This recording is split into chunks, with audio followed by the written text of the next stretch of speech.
Hi, I'm Chantelle Holt. I studied architecture at Oxford Brookes University. I now work at VHM Architects, where I design schools.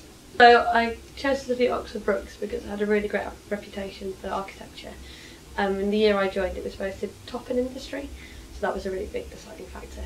I decided to do architecture, to be brutally honest, because I really enjoyed art at school, but wanted to have a job which had more job stability.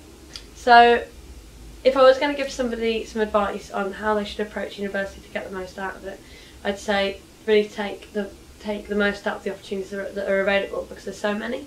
So a place you might look for those opportunities would be the Freshers' Fair, which showcases all the different clubs the university has. You also might want to look at doing an independent study module.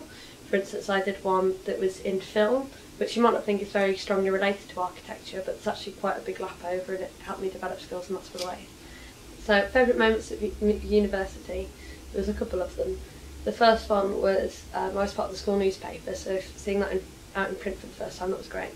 And then the second one, this is a silly one, in architecture you end up doing a lot of all-nighters, and so there'd be a lot of people in the studio at 2 o'clock in the morning, and in our corridor in Brookes it was like a stripy hallway, so we had a long jump competition and I won. That was great. Yeah, so architecture is quite a time-intensive course. I think the statistics say that it's behind medicine for the amount of hours you have to put in. At the same time, I was working part-time to pay for it. I was doing the independent study in film, and I was running a newspaper, so I had quite a lot of time demands. I think the way that I worked through it eventually was realising that I quite liked having sleep, so eventually I just got up earlier and worked harder.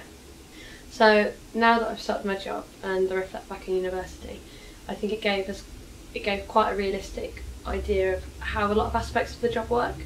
For instance, in my job and in university, you set a task, but not necessarily given an A to Z of how you might go about fulfilling that task.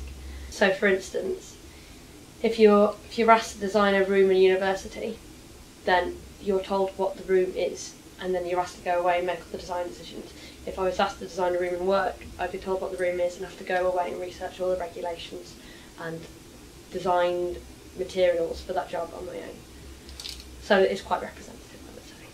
So yeah, it's been really great at work to see that I can apply the same creative processes that I did at university.